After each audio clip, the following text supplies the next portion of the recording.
Thank you for visiting ChristopherMedia.net. You can go from taking notes to taking charge. From daydreamer to day trader. At Fairleigh Dickinson University, go for what you love. Visit fdu.edu today. Christopher Media, let's make some noise. Welcome to Beer Nuts, a weekly excursion into the world of craft beer, brought to you by MichiganBeerGuide.com. And now, here are the Beer Nuts. It's Beer Nuts, episode 146. I am Chris, and my last Untapped check-in was... Oh man, I cannot remember what I drank last week. But it was delicious, and I enjoyed it, and it was from Boulevard Brewing.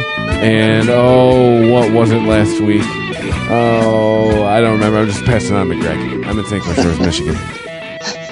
We can come back to you. Hey, everybody, this is Greg in Dearborn, Michigan. And my last Untapped check-in was Bale by Aslan Beer Company, which was a delicious peanut butter, caramel, cocoa, imperial stout at 13.5%. It was awesome.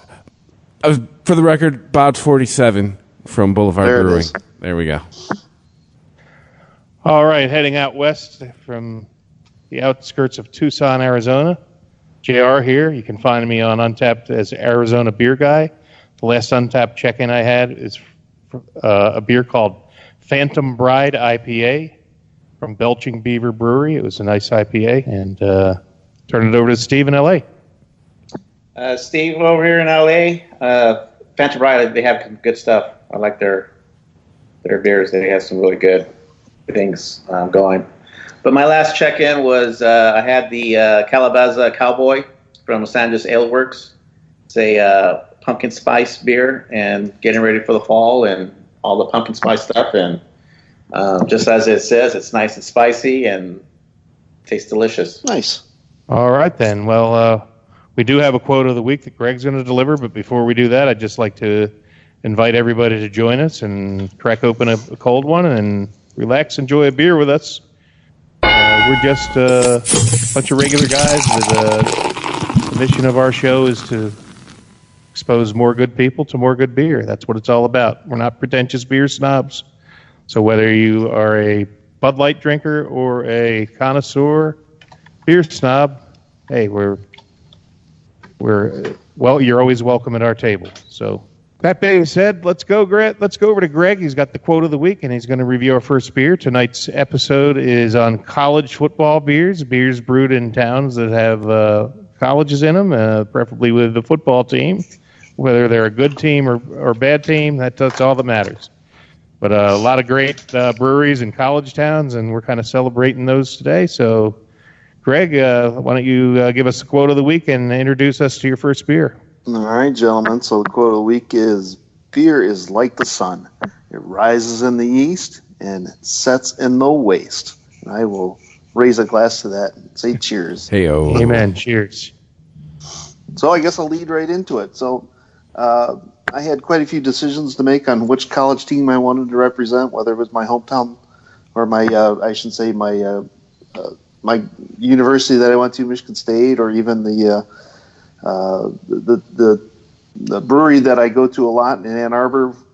Some other school goes there, but I ended up going with out of Houston, Texas for my first one here. This is representing, I guess, the University of Houston. And this is from Spindle Tap Brewery. This is called their Hops Drop IPA, which is a 6.5%. What was it? It was a triple dry hopped IPA with El Dorado, Motueka, I hope I said that right, Citra hops.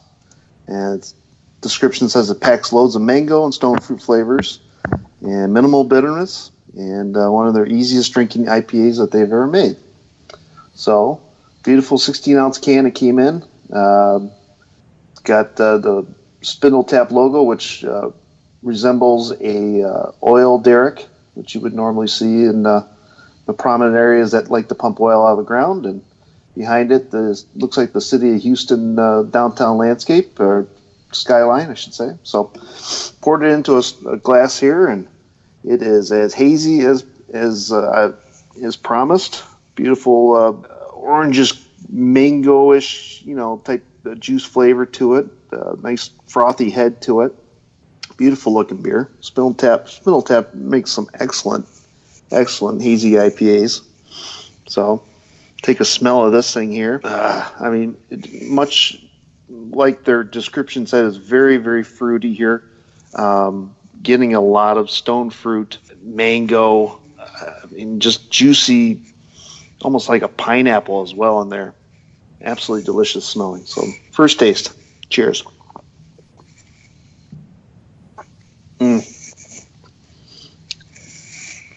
Loaded with flavor. Absolutely loaded flavor. More of that fruitiness. Like it said before, minimal bitterness. It just coats the mouth really, really well. Oh, this is delicious. I've always loved getting some beer mail from friends down in Texas and delivering up Spindle Tap, and this is an absolute delight. Let's see, what else can I say about it? I think I hit everything on the head. It's just like I said, a lot of tropical fruit, mango, just absolutely gorgeous beer. Good one to lead off the night with. Sounds fantastic. Some great beers down in Texas. They are certainly coming around on the beer scene, that is for sure. I definitely recommend anybody seeking out anything from Spindle Tap to Turning Point to Celestial and any others that decide to make the scene. So, yeah, family in Texas, and they always, when they come out and visit, they always bring some great beer from Texas. I haven't had some bad stuff from them yet. Always good stuff. Very good. I know we're going down there for Thanksgiving, so flying into Dallas, so I'm hoping to hit up a couple of those breweries as I'm down there and hopefully bring a second suitcase where I can check it in and just load it up full of beer. So There you go. As long as the airline allows me. Certainly a great hotbed of college football in the state of Texas. That too. That's right. Yeah. Texas Longhorns, the Texas A&M Aggies, I lived SMU. Southern I lived for a Methodist. couple of years out in Lubbock with Texas Tech. They always had a Texas great Tech.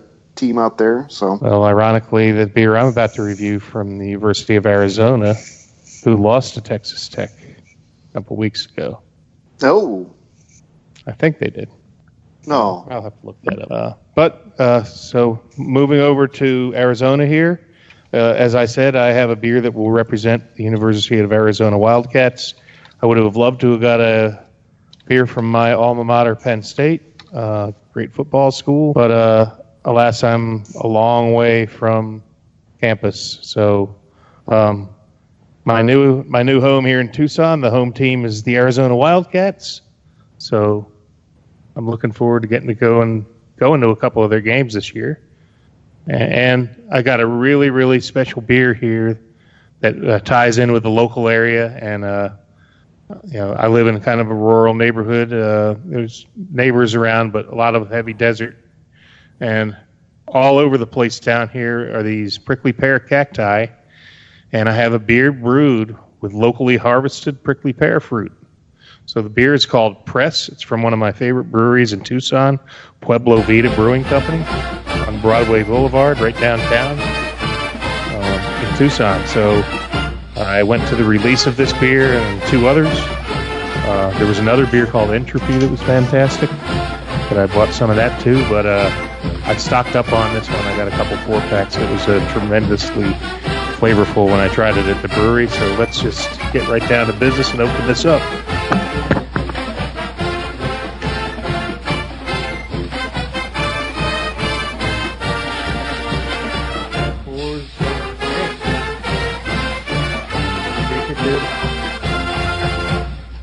Put the mic back up close to so you can hear me. But it pours pink with a nice pink head on it, which almost looks like it would be like a strawberry beer or something. But it's obviously from the prickly pear fruit, which is this reddish pink color.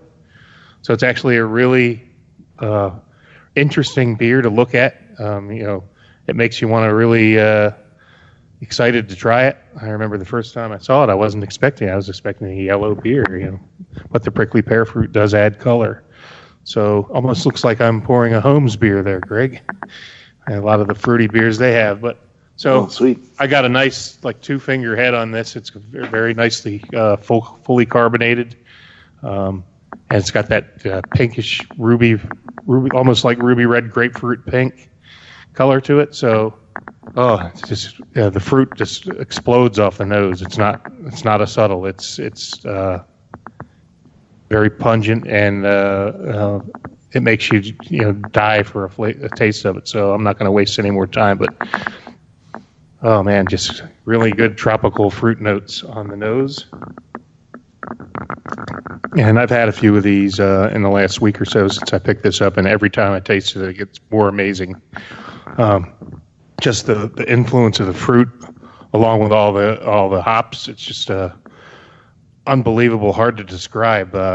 Tropical fruits, I get the tasting notes on their website are watermelon, tropical fruit, and orange. But I'm getting tropical fruits, mangoes, guava, all that in there. And I always wondered, seeing all these prickly pear fruit on top of the cacti, I wonder what that stuff tastes like. And man, it really, really adds a lot to this beer. And I can't describe how much I enjoy this. I remember tasting it in the tasting room against the other two beers that were being released, and I was like, oh my gosh, I got to get multiples of this. And that's saying something, because all their other ones are good too. But definitely ruby red grapefruit I get out of it, but a little sweet tropical fruit. So let me just give a little description here. One more sip, it's so good. Again, the name of the beer is Press IPA. I think this is a seasonal. They probably do once a year. It's brewed with, it's a 6.5% IPA, brewed with Great Western Two-Row, Great Western Brummalt, and Mecca Grade La Manta Pale Malt, and unmalted Sonoran white wheat from BKW Farms in Marana, Arizona. That's locally grown white wheat. Dry hopped with Strata, El Dorado, and Hull melon. Locally harvested prickly pear juice from Sherry's Desert Harvest added post-fermentation. This is the IPA version of our Harvest Prickly Pear Ale. Tasting notes: watermelon, tropical fruit, orange. Available 16-ounce in-house can pour, 16-ounce 4-packs to go. And I'm glad I got a couple of them, because this is amazing. I actually thought I really wanted to mail some up to you guys in Michigan, but it says post-fermentation pear juice added, and I'm worried that it could be one of those ones that if it warms up, it could maybe wake up the yeast and explode the cans. So I don't think it's a very wise thing to mail this unless it was much cooler. It's still kind of hot here in the 90s. So I guess I'll just have to drink them all myself unless you guys want to come visit. But it's delightful, and I wish I could share it with you. I truly do. It's a one of a kind, it's just something a little different, and it's really cool living in the area and seeing these prickly pears all over the place, and then getting to actually taste them. I understand when you harvest them, you have to do a process. You have to boil them or something to get the prickly, the pin needles out of them, the cactus needles out. So, obviously you don't want to be sipping your beer and get poked with a needle. So I guess there's a process where they remove all that stuff and strain it and get just the fruit. But the fruit flavor is outstanding in this. So winner for Arizona Wildcats. Well, it sounds awesome. I've had prickly pear too. I mean, you can find them in grocery stores, even like the the Mexican markets. I think I've seen them around in even the Kroger's around here. But I mean, you really, can buy them in like Whole Foods and stuff. Yeah, but it's pretty. Yeah, it's like a melon almost, by itself, but it's kind of bland, really. But it's really good. I mean, if you want, I certainly don't want to be deterring anybody if they don't like bland food, but it's got a sweetness to it that's there as well, and be venturesome and try it. It's not bad. Well, so they've really nailed it with this, because it's a supporting. There's all kinds of great hops in here too, so they've got it the right mix, and it supports the flavor profile in a great way. So I wish I could share this with you guys, but sounds delicious. Live vicariously through me or visit Arizona. That being said, not too far down the road. Maybe I could mail Steve some. It probably wouldn't take too long to get to L.A. Steve could drive. Put a little dry ice in it. Yeah, I can drive out there. Oh, there you go. Well, I would love to to give you some of this. You would definitely enjoy it. So let's go to Steve in L.A. What do you got there out there in Trojan country? That's right. In support of my USC Trojans, hopefully we have a better year this year compared to the last couple. We didn't start off very well with our starting quarterback going down in the first game. So, but hopefully the freshman will step up and he'll learn quick on the job training, as they say. But so the beer company I'm going with is Los Angeles Ale Works.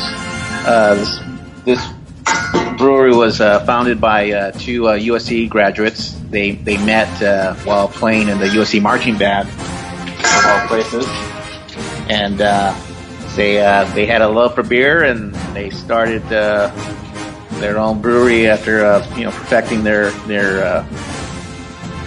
different beers and stuff in the backyard, and they've been doing some good stuff. I've actually chose their beers a couple times in the past on past episodes, and so being that I missed the last week's and it was the Oktoberfest, the beer I chose from them is the Superstein, and it's a lager, and it's a 6.3%. It's German malt, German hops, and German accent as described on there. When it pours, it's really, really golden color, kind of dark on the lager side. So I'm excited that I'm gonna have some good taste and good flavor from it. Since brings you back to those different beers from Munich, and has good smell to it.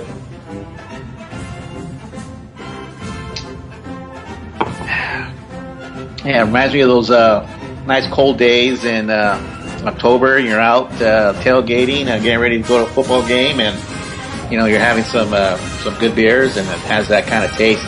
Brings you back to that scene. Very good, very smooth. Nice little taste to it all the way through. It's got a little bite to it as far as from the carbonation, but nothing that takes away from the beer. So it is a Oktoberfest style? It is. It's an Oktoberfest beer. Now, we were talking on our Oktoberfest episode last week about that some of them are darker than others. Is this a straw yellow one, or is this more of a copper? No, this is more a copper.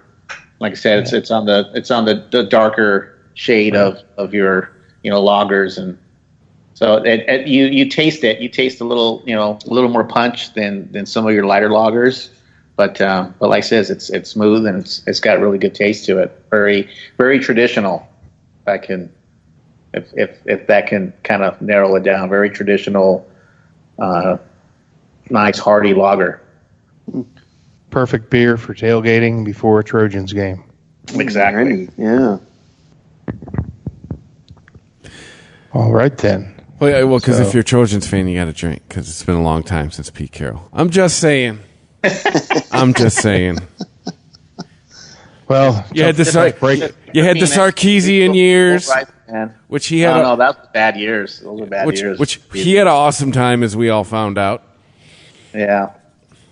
Then he had his own little demons he had to deal with. Yeah. Well, it's been a tough year for Trojan quarterbacks. The starting quarterback for the college team, but then Sam Darnold now is out for a few weeks with mononucleosis, and of course his understudy went out for the season this week, Trevor Siemian. So the Jets are reeling with the loss of Darnold. They can't wait for him to get back. Yeah, Darnold couldn't find a recent disease to get. He's going to get something from the 50s. Well, I think Darnold has a good future. I remember him carving up Penn State was it the Rose Bowl a few years ago?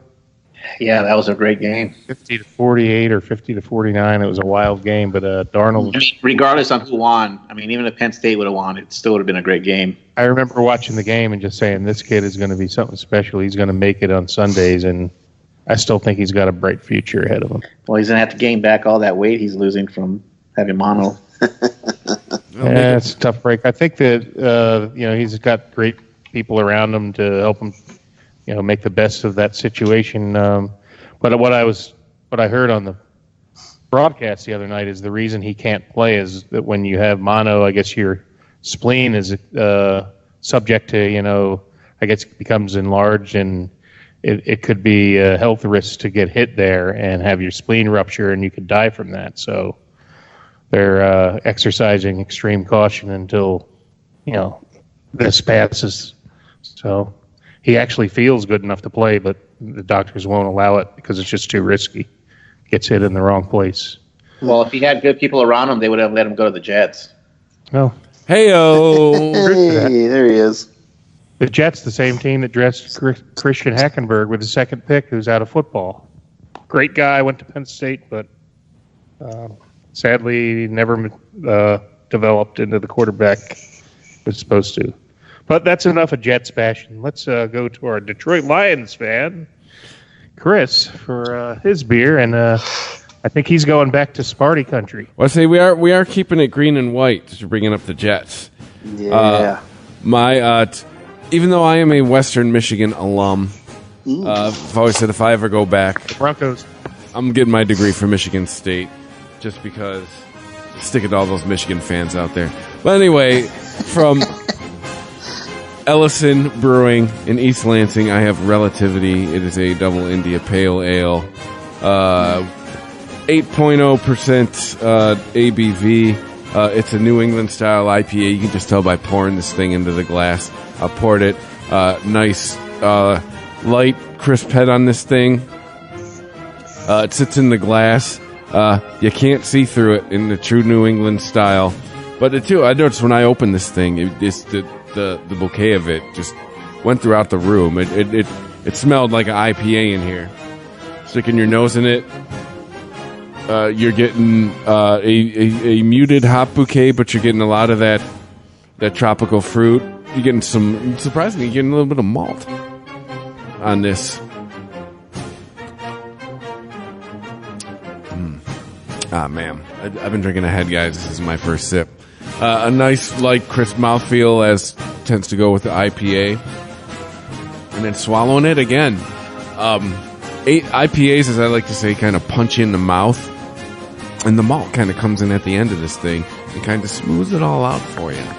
You're still getting the floral taste. You're getting, again, more of that grape fruitiness, that citrus that tends to come with the IPAs. But yeah, the malt comes in at the end and kind of mellows it out, so you don't feel like you're getting punched in the mouth. And at hey, thanks for participating in singing. 8.0%. I mean, this 8.0%. Why can't I just say 8? Because it's 8%. You expect it to be kind of boozy, and it's not. So this one could kind of get away from you pretty quickly. But I mean, it's straight down the middle, a home run. I mean, it's ironic I'm using baseball metaphors, talking about, college football town beers. But, yeah, Ellison, I've heard you guys talk about this brewery before on the podcast. It's probably my first experience with an Ellison beer. This is good, so if you see anything from these guys, check it out. Relativity. Go Spartans, even though... Go green. You can't beat Herm Edwards, apparently. Oh, jeez. Can't beat him at his house, can't beat him at your house. You have 12 men on the field. They jump a line. Yeah. Army should have won against Michigan, too, by the way. Yeah. Oh, man, my Michigan. I actually like to think I know some level-headed Michigan fans. They were not happy about that game. They were, a lot of people were like, hey, W's a W. A couple of guys I know, they're like, yeah, no, great. Have fun this season if it took you overtime to beat Army. But it's a beer podcast, not a sports podcast. So I digress. Well, we get a pass tonight because it's college football beers. It's true. We agreed before the show. This is college. Football was kind of on limits. Last year, I think we did an NFL one, didn't we? Yes. Pro football one. So we decided to go with college this year. The NFL's minor league. They'll never admit it, but that's what it is. And maybe next year we'll schedule this far enough ahead that I can actually go out and get a Penn State beer, because I know there's some great breweries in Apple Valley. Next year, Pop Warner. Wait, it's probably illegal. ChristopherMedia.net. ChristopherMedia.net. All right. Well, before we go around, a couple of us have a second beer, but I know we were kind of debating whether to even have a hipster tipster tonight, but I think there's enough people that know Arcadia Brewing that we had some sad news to report that I believe they've ceased brewing. Is that correct from the article I read today? I think they've ceased brewing. They still have, I think, a tap room in the Lansing area, is it? Something like that, yeah. So, but I know that they've had some financial difficulties, and apparently their facility in Kalamazoo is now owned by the bank, and they announced today that it's going to be taken over by someone opening a private bar there. So it's kind of sad, but I don't think anybody that's involved in the Michigan beer scene is too surprised. They were a staple for many years, but maybe didn't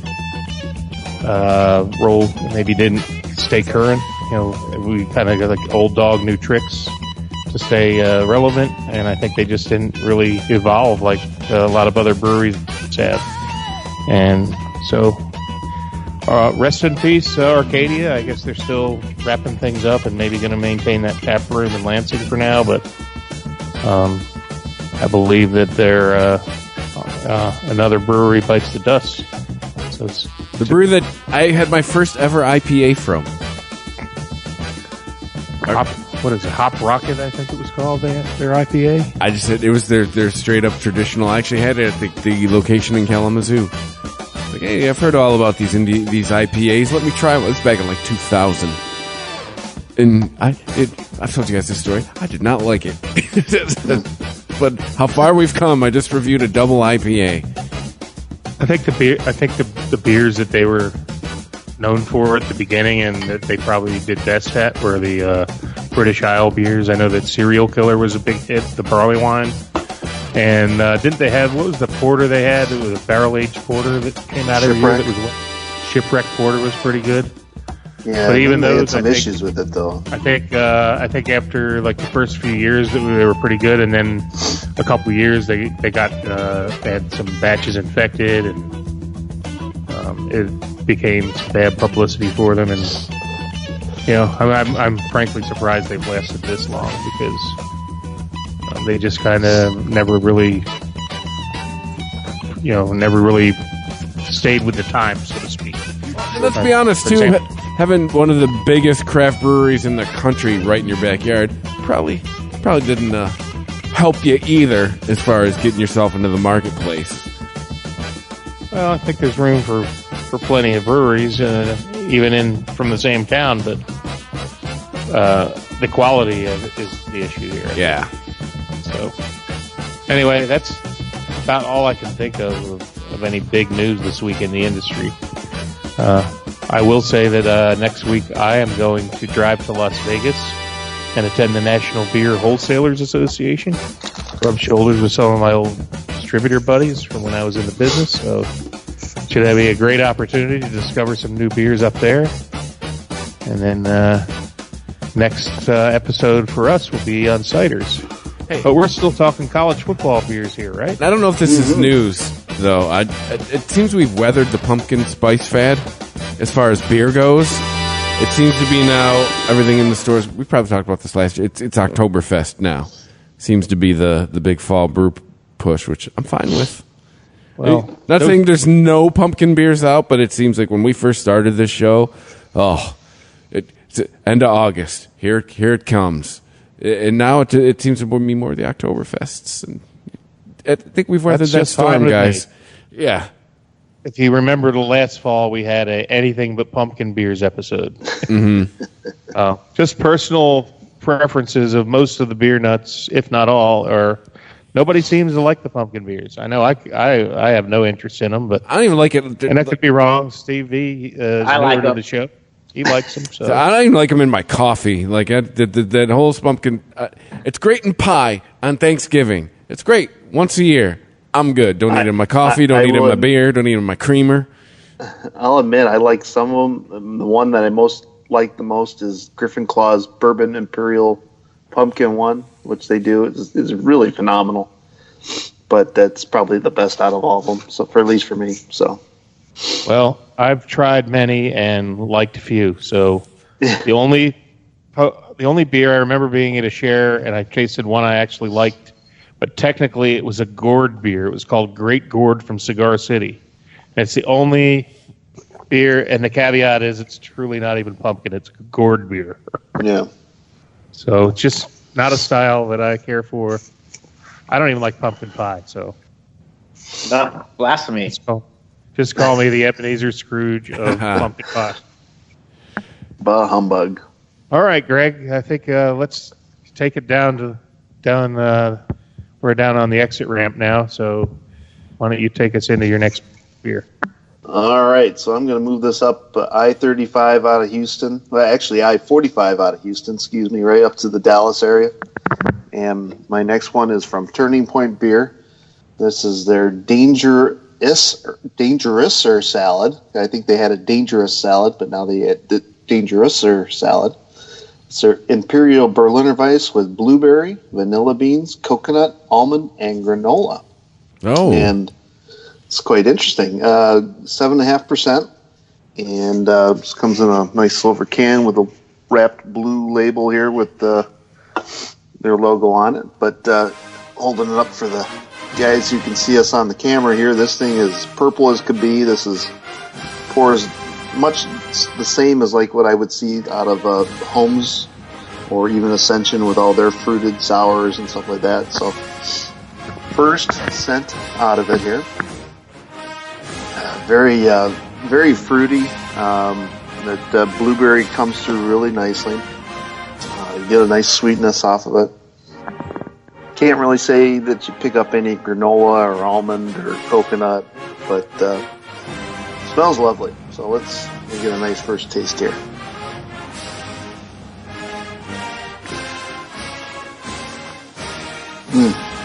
That blueberry shines through. Very, very light. I mean, for 7.5%, this thing is drinking like a 4.5%. Getting that creaminess from like the vanilla. It's hard to pinpoint. Maybe getting like a little oatiness on the back end from like the granola, but in terms of coconut and almond, I said, it's delicious nonetheless. I mean, I still can't really pick those up or really decipher those individually, but this is a delicious offering from those guys. What else to say about it? But it's just really good. Cheers to Turning Point for pulling out another great beer from their selection there. So, and thanks to the guy that sent it up to me. I want to try it just based on the description of what's supposed to be in it. Just cause. Why not, right? Sounds like a healthy breakfast. Yeah, I'd say the good old breakfast beer. You have right. Cereal. This is a great breakfast beer. I agree with you. Beer, not just for breakfast anymore. Drinking the morning right before you go to your meeting. And this whole granola phase of, adding granola to beer seems to be, it's like this, probably the second brewery I've heard doing this. Other half out of, what are they, Brooklyn, New York, or something like that. They've done a few in that series, just like that. So, well, it seems to be catching on. So hopefully more breweries decide to do this kind of style. From the few things I know about brewing beer, it seems to make sense. Like it seems like it JR, am I wrong? Like it's kind of like a grain type deal. Could add some type of flavor to it.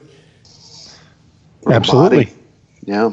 Yeah, I would imagine that would give it nice creamy mouthfeel, like when you add oatmeal. I can tell you, it's giving me the burps. I don't know if that's related. But no, this is delicious. Directly correlates with the carbonation. There you go. So, yeah, beautiful beer. Well done. And what is this, SMU? This would be correlated with the Southern Methodist University. Oh, boy. I'm in trouble then because I played the Texas Longhorns. While you were saying that, they're going to get me. Well, we probably drove past Austin on the way up here, so. Ziggy zaki, oi, oi, oi. Yeah. Put it in reverse. All right. Well, I have one final beer to wrap it up. Maybe not a football powerhouse represented here, but I did live in the state of Nevada in Las Vegas for 8 years. And on a recent visit, I found some beers that I couldn't resist. And it's a brewery that is very well loved in the state of Nevada, and it's out of Sparks, Nevada, right outside of Reno, up there in University of Nevada country, and the Wolfpack. And the beer I'm about to review is from Revision Brewing Company. It's called Disco Ninja, Northeast Style Hazy IPA. They already had me with the name. Really, really cool looking label. It's got like that retro disco with a disco ball and the O in disco, and then it's got like a silhouette of like a ninja guy, with nunchucks. So, let's see if I can read this. It's a simple universal fact that ninjas are badass. You know what else is badass? Revision Beer. Our buddies at Shoe Tree Brewing kicked around ideas with us to develop this tasty, tantalizing karate chop in your freaking mouth. Kaleidoscopic nunchuck hits to the dome with Citra, Galaxy, Mosaic, and Amarillo, stealthily slaying your taste buds one sip at a time. That's pretty cool right up. Brewed and canned by Revision Brewing Company, Sparks, Nevada, 7% ABV, 40 IBUs. Man. So let's crack this baby open. Hope this beer doesn't suck. They've really given it quite the description. While I'm opening, I'm going to say that the University of Nevada has had a Jekyll and Hyde season. They opened up with a shocking upset of Purdue, winning 34-31 in their home field. Whoa. And followed that up with a 77-6 drubbing at the hands of Oregon. And then in week 3, they beat Weber State 19-13. So Weber State, wow. So I don't know how that bodes for Purdue, but it can't be good for the Boilermakers.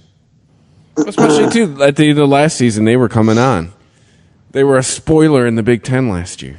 I think the spoiler is the Wolfpack. Because right?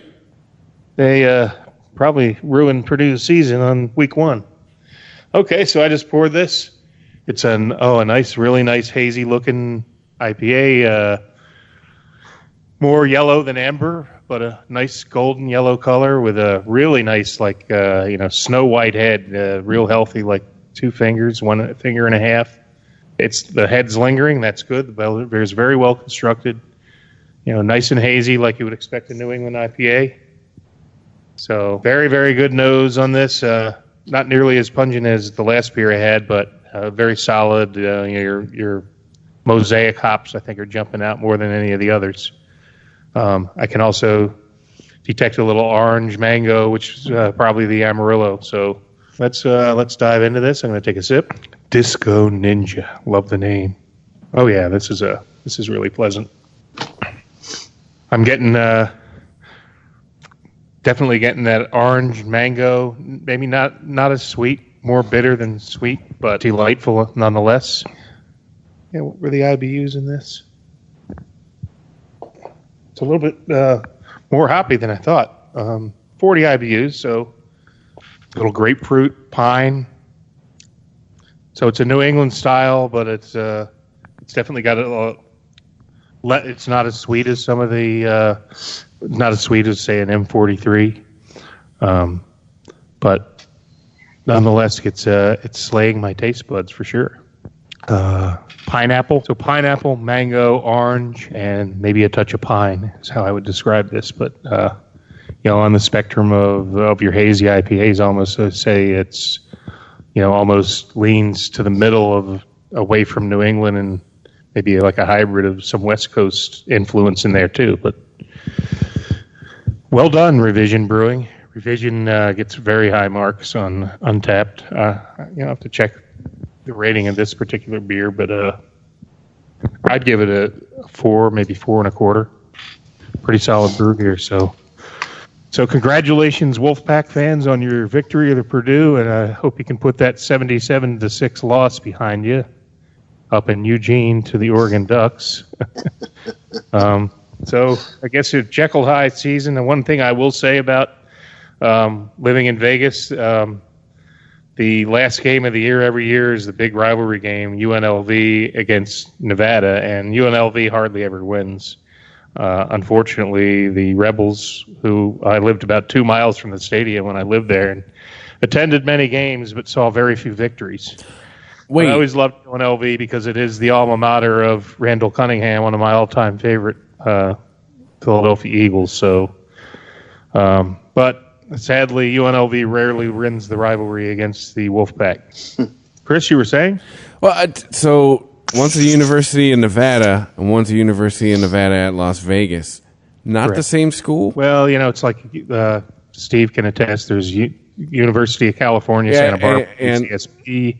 And then there's Cal. Yeah, there's Cal. There's UCLA. University of California at Los Angeles. So it's like the U of M, Dearborns, or Flint's.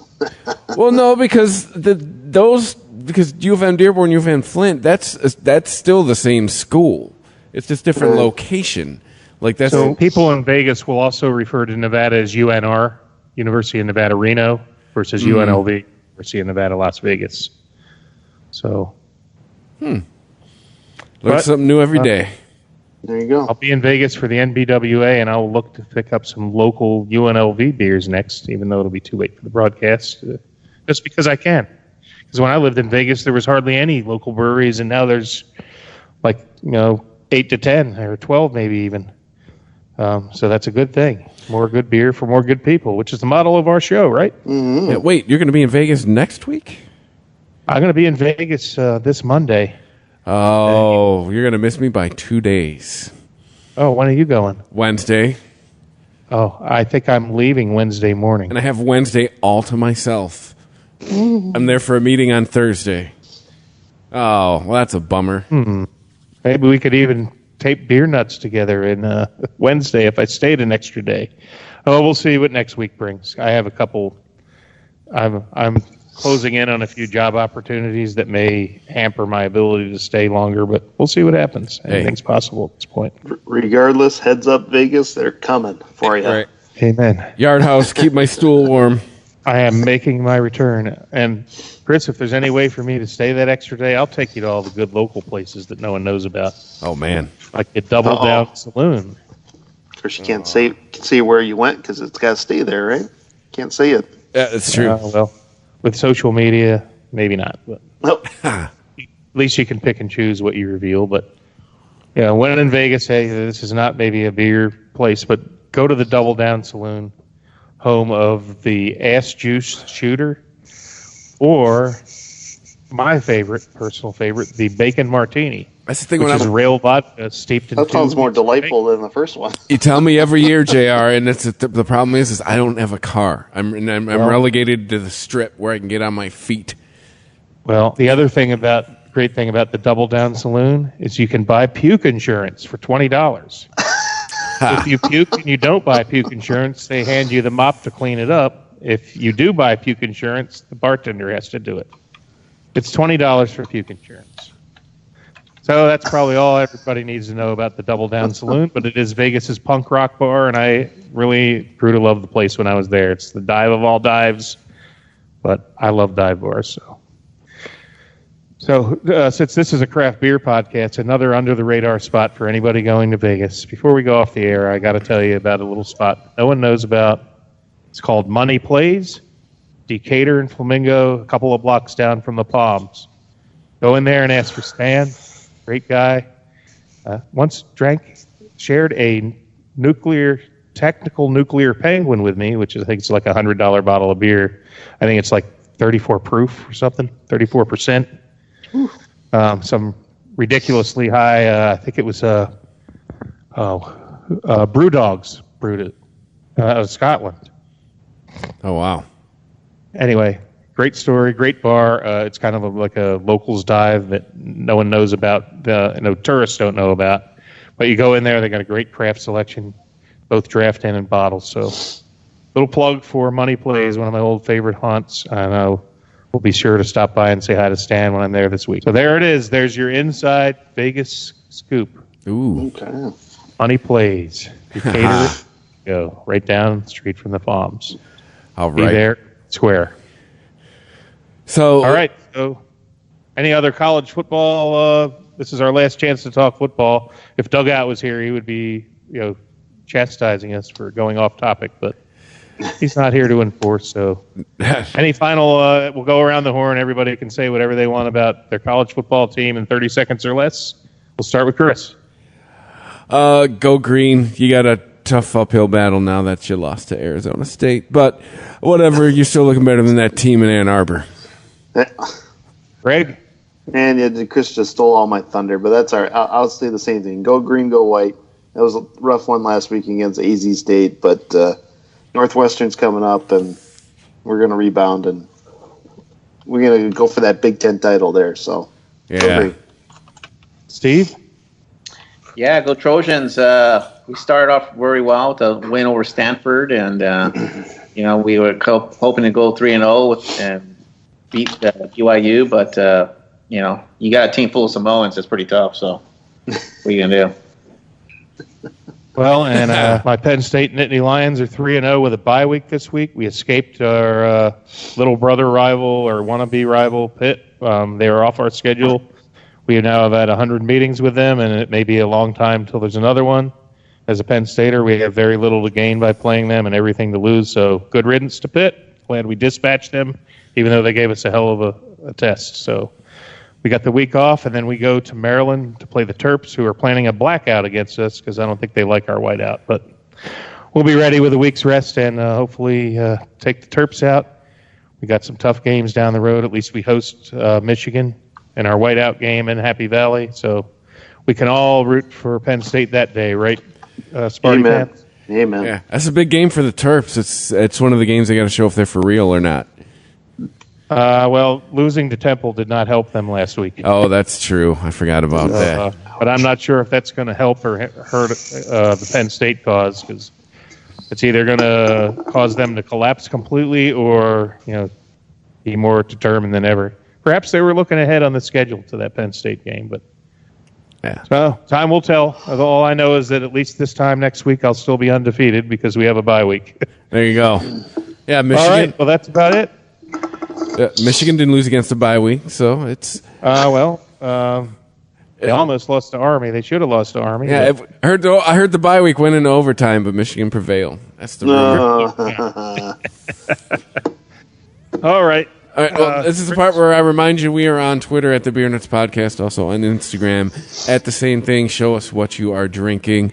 Maybe I'll even try to get this up on Saturday, so maybe you can watch a college game day, figuring out which helmet Corso is going to pick. You can listen to this. Email us, beernutspodcast, ChristopherMedia.net. We are on all the platforms. We are on Spreaker.com, Spotify, Apple Podcasts, Google Podcasts, with the iHeartRadio app. If you just want to do it the old-fashioned way, you go to ChristopherMedia.net. JR and I also have a fantasy football podcast called The Fantasy Hack. It is in the feed with the Sporgy Show. It's a spin-off of that show. That is every Wednesday. So we thank you for listening. And JR, I believe it is time for us to go somewhere. Sure is. So as they say in old Mexico City, AMF. ChristopherMedia.net. ChristopherMedia.net.